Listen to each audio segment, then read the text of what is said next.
Describing my mum in a few words is obviously a very difficult task, but I Hmm. guess the things that come to mind is she was incredibly generous. She was a really curious person who had so many passions, and she would, change her passions frequently, but she just loved to share whatever she was interested in. She loved to share it with other people.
So if she got into an obsession about making fancy cakes, she would bake for everyone she knew. Or if she decided to, she had a beehive on her roof and was passionate about making honey or harvesting honey. And then she would present all of her friends and neighbors with little pots of honey. But whatever she was excited about, she loved to share that with other people.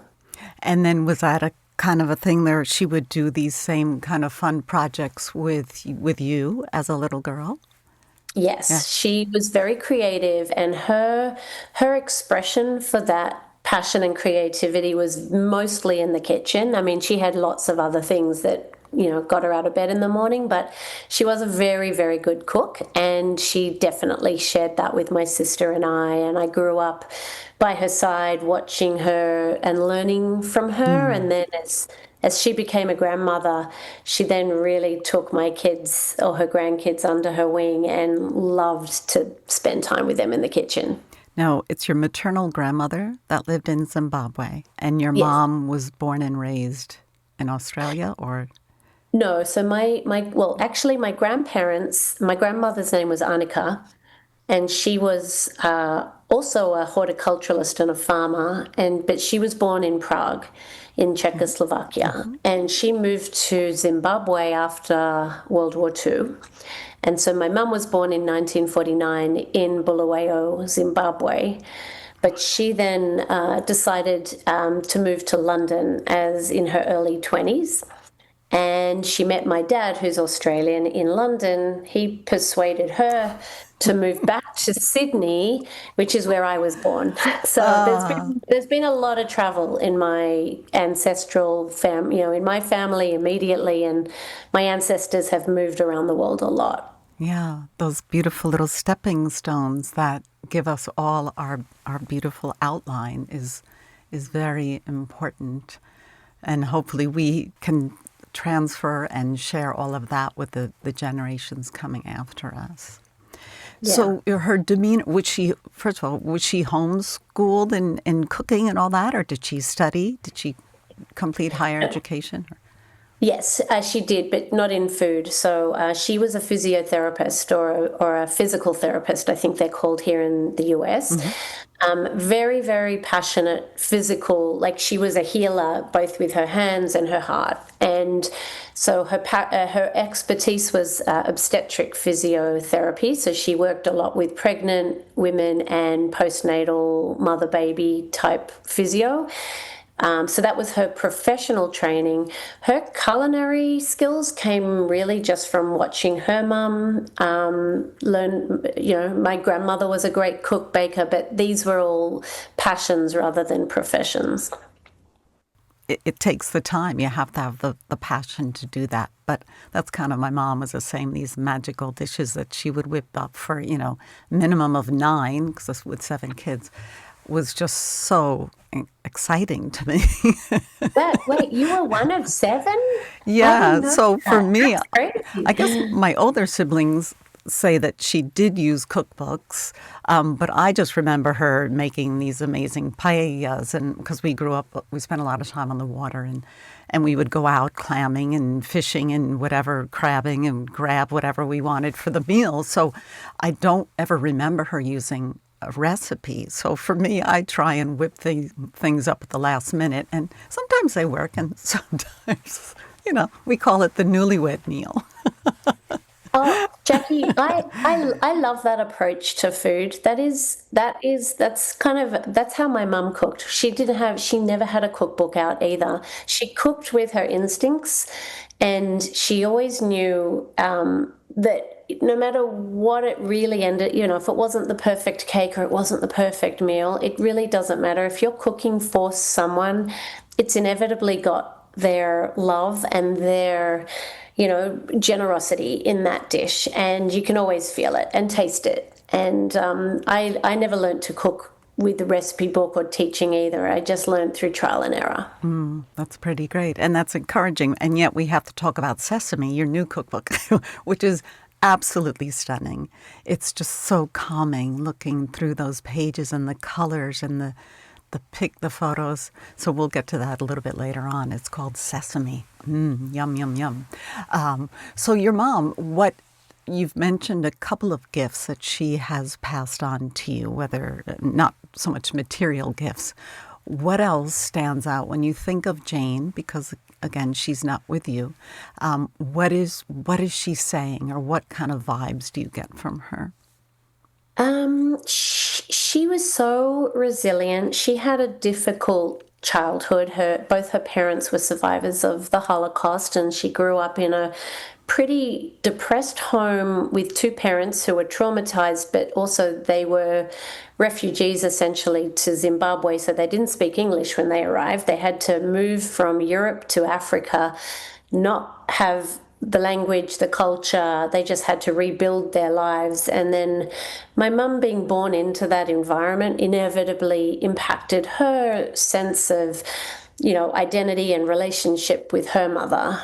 And sadly, my mum left her mother when she was 18 and moved to London, and then eventually on to Australia. And at that in the 50s and the 60s, calling your mother or interacting or flying to see your mother, she had a very loving but distant relationship with her mother. And I think that impacted my childhood and my relationship with her too. But I always think of her as brave and resilient, and always wanting to nurture really deep, meaningful relationships with people, me and my sister included, of course. But her friends, she was so loving and loyal and generous to her friends and strangers.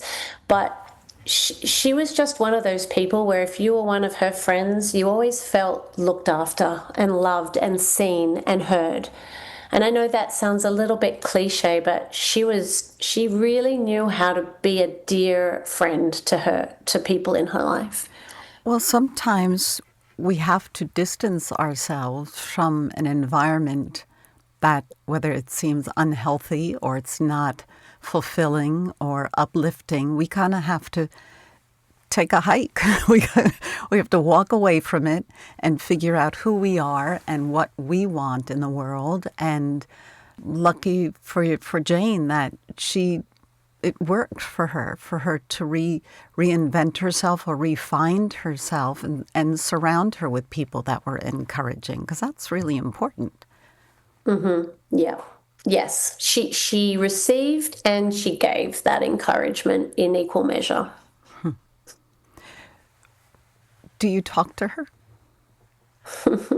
I know I talk to my mum every day. She's so present. I there, and she's only recently passed away. Actually, it was very hard to write my book. So I wrote the book really by her bedside. She passed away from a brain tumor, but I really spent the last year of her life very close to her. She was in Sydney, but I flew back from New York 5 times in 12 months, and the last 6 weeks of her life I slept in the same room as her, sometimes in the same bed as her. So I spent a lot of time writing the book by her bedside, and I handed in my manuscript on November 10th, and my mum passed away on November 11th. And so the book and the time that I spent with her are very intertwined. And I'm sad that she never got to see the published copy of it. But I mean, back to your question, Jackie, is I do speak to her and I think of her every day, but my grief and the process of losing her is still very present. But I also love to talk about her. I think grief is a very, obviously most people think of grief as a very dark, sad emotion, but for me I'm trying to manifest it by just thinking of all the wonderful gifts that she gave me. And I was the luckiest daughter. My mum was amazing. She was just truly a special. Giving her eulogy, which I gave, was such an honor and a pleasure. I had no shortage of things that I wanted to say and to share about her life. The grieving process is, it's very important that we take our time and embrace it. And if we have to go to a deep or dark place with it, not so much dark, but heartbreaking, soulful place, it's very important because there obviously was love between the two of you. So you have to honor that love. And you will receive her energy and love in many, many ways. I'm speaking from experience. Right what was your mom's name? Oh, my mom, it was Linda, and this is a picture of her right in the studio. Whoop, whoop, right there. I always love having her here. She was spectacular. And she lived till 93, so you can't ask more than that. She was very, very special, very spiritual, very avant-garde, way ahead of the curve. She didn't want us fitting in a mold. The last 3 of the 7 kids were born overseas. My dad was there on business, so we have that whole different interaction between the siblings and our experiences, and then coming back to the U.S. in the 60s when my older siblings barely spoke English, and she had 7 kids to take care of. So she went through a lot, but she had a wonderful career before she got married, and I always talk about my parents were on the same page emotionally, psychologically. As a human being, they were both coming from the same place, and they did a really, really, really spectacular job with the 7 siblings, because we're all very, very close. We're very, Well, very I can close. see, I can feel that stability and that sense of love and calm in you. I'm not really religious person, Jackie, but I can see having this conversation with you is so cathartic. And honestly, I'm looking at the photo of your mom in the background there, and I could see Jane and Linda. They're probably up above looking down at the two of us, going, "Look at our daughters having that nice little chat Chat. over there." When I saw the picture of your mom in the garden with the kale in her hand, I said, "Oh my gosh, that's Linda's sister." So it's amazing how I connect with guests. I'm very lucky how that happened. I've got a lot of spiritual guidance helping me find really unique people to talk to. And for 6 years, I've been able to talk to some pretty remarkable people. So, Wow. Wow. did you always feel safe and secure with your mom in your house growing up? Oh, now that is a deep question. Um, I always felt physically safe and secure. I always felt emotionally loved. I felt so much love from my mother. But in lots of ways, I think in a subconscious and a not in an unspoken way, I was always worried about her mental health, and I could feel that generational trauma from my grandmother to my mother and probably now to me. And I'm very mindful of this with my own daughter because I think my mum was a real trooper. She was such a practical, get on with her life, did a million things, always busy, had 1,400 hobbies, worked.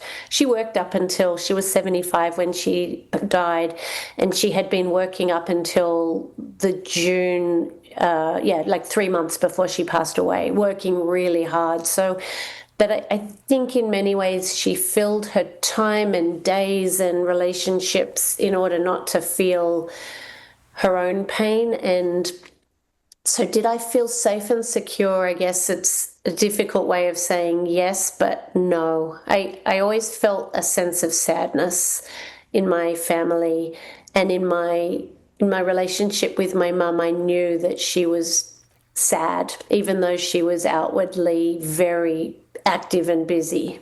Does that Well, make sense? yeah, absolutely. She intentionally worked at it, right? To not go to that place, I would imagine. So Yes. that takes a lot of courage to do that, to keep moving forward. Yes. That takes a Yes. lot. Yeah. It's a lot to handle, especially as a child, and you're trying to figure out, as a teen and then a young adult, you're trying to figure out what's the truth here, or you know what, it's all good. She did, as my guests say. Do you believe with this statement? You tell me. She did the best she could with what she had. Oh my gosh, she did. She did more than the best. She was an absolutely exceptional, incredible mother. I just think she grew up in a home that had been dealt some pretty bad cards, and absolutely, she did more than the best. I'm so lucky. I feel nothing but immense pride, like truly pride and gratitude. People write to me all the time still, because my mum was also an author of books and had helped so many people with their own health journey that I get all sorts of messages about how wonderful my mum was. So, um, yeah, I'm lucky, but she had a tough life, and I guess I ended up worrying about her more than I guess you don't want your children to worry about their parents, but I did. I really worried about her. And you're the oldest of the two girls. Yes. Did Yeah. you ever see her with a girl power or just out having fun? Like, what would make her happiest? Baking and doing all those fun projects for other people? The things that made her most happy were she loved animals. She had dogs and cats and ducks and bees and birds. And I mean, she was living in a menagerie That's of good. all sorts. So I loved seeing her interact with animals. She was very happy in her garden. She had this garden that was full of such beautiful flowers and trees that made her super happy. And Honestly, I also could see her happiness in helping other people. And, but that has, let's be honest, that has a flip side to it because she was a people pleaser. And I think I've inherited that from her in that she was really only happy when she was of service to other people. And I think that comes with the fact that she never really felt herself deserving.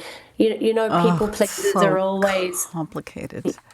yeah, But yeah, I totally understand it. You're more comfortable helping other people and doing things for everyone else. But when it comes to supporting and building up yourself, it's kind of like you're on the back of the fence. There yeah, is something that you have vivid memories of your mother and your grandmother, right? And you want to thank them for teaching me. This is either from the cookbook or something I found. Thank them for teaching me to plant seeds, but also empowering me to hitch a ride with the wind, scattering those seeds to far and distant places. yeah. That's the Yeah. inscription So in in the my book. Yeah, yeah, that's I dedicated my book to my mum and my beautiful. grandparents, Yeah. and as I said earlier, Jackie, they had traveled sometimes by choice and sometimes not by choice, but my ancestors have really moved all around the world. And sometimes I feel like we've all been just scattered into the wind like seeds. And sometimes seeds can grow really deep roots, and sometimes they grow shallow roots that sort of spread themselves wide. And so that was what I was trying to say thank you for, that no one in my family has deep roots in one place, but we've really managed to still thrive and still grow, and I'm still here. But my roots are they're far and wide. Right. Which is great. We're all unique, right? We're all Yep. unique. I'm still here. You're so, And I'm waving and I'm happy and I'm grateful. and you're What else? spreading What all else? of this wonderful joy with Seed and Mill, which is what I want to talk about now. Whoa. Lisa, Rachel, and Monica, you Monica. guys, right? The three of you. Is it Lisa's originally from Israel and Hmm. Monica's from the U.S.? Yeah, And you came together almost 10 years ago? that's right. Yeah. And you take it from here because Seed and Mill is let alone it's at the Chelsea Market, which is a great location. If no one knows, you have to come to the Chelsea Market. And I would love for you to go to Seed and Mill as well. So how about if you share the three women coming together to start this business? Well, we met, all of us were at a very similar stage and age in our lives. So we were all in our late 30s or early 40s. Each of us had had a professional career before starting this next business. So both Lisa and I had been lawyers, and Monica was a marketing executive. We all had kids, we all liked to cook, and we all liked to travel. So Monica's husband is from the Netherlands, and she actually now lives in the Netherlands. And so we shared this experience of being curious about the world and loving food from all around the world, loving to cook, and we met, and I think at the time we were really all excited about just doing something entrepreneurial and something in a space where others hadn't necessarily really. We wanted to do something different in an old space, if that makes sense. And well, it wasn't so much that it was, oh, we were all desperately passionate about sesame seeds, but what really is the thread that connects that is that they're old, they have history, they have a love and appreciation all around the world. Not they originated in the Middle East, but they've spread. And just like Lisa, Monica, and I have sort of traveled and we're curious about food and food culture. Starting Cedar Mill was just this opportunity for us all to express a passion, those sorts of passions, and just see where it went. We definitely didn't have the vision in the sense of what Cedar Mill looks like today was certainly not in our minds 10 years ago. But the business has evolved and grown into what it is today in a really nice organic, it was a very natural and organic growth. Which is such an important message for not only women starting a business, for anyone starting a business. We get so caught up trying to make everything perfect right out of the gate, but it's a process. And look where you threw those seeds out and they took. It's as simple as that. Yeah, So it's true. I haven't had I've never had halva, so that is tahini based, which is what the sesame seeds make. So if you could just a little wrap a story about that. So tahini, for anyone listening who may not know, tahini is just ground up sesame seeds. So when you make peanut butter and you grind the peanuts, we just grind sesame and that makes tahini, or that makes sesame butter, which is the same thing as tahini. And I like to call halva the confectionery cousin of tahini. So halva is just a combination of tahini mixed up with a very hot sugar syrup, and then as the sugar cools and we fold the dough, if you like, or the batter together, it just cools into a mold that forms a product called halva. And then we add other things like spices or nuts or extracts, or we flavor it. But the core ingredient in halva is really 50% tahini and 50% sugar. So it has a very unique texture. It's both dense and flaky, which sounds like a contradiction, but it's almost one of those things you have to taste the texture to even understand what it is you're eating. Well, I'll be coming to see you very soon. I'd love that. Let's do a second episode. We'll do a live right taping from the Chelsea store. Market. Yeah, that's fantastic. And social media, is it Seed and Mill on Facebook and Instagram, or That's right. And it's Rachel Seed and Mill, Simons? but No, I don't really use personal social media, believe it or not. But the business is Seed and spelt with the and spelt out. So Seed and Mill is Instagram and Facebook. Great. Okay. Rachel Simons, it's such a pleasure to speak with you. Thank you. I'm so glad this worked out. I'm honored, Jackie. I've loved talking with you today. It's really filled my cup. Perfect timing for both of us. And we'll be back next week with another episode of Should Have Listened to My Mother.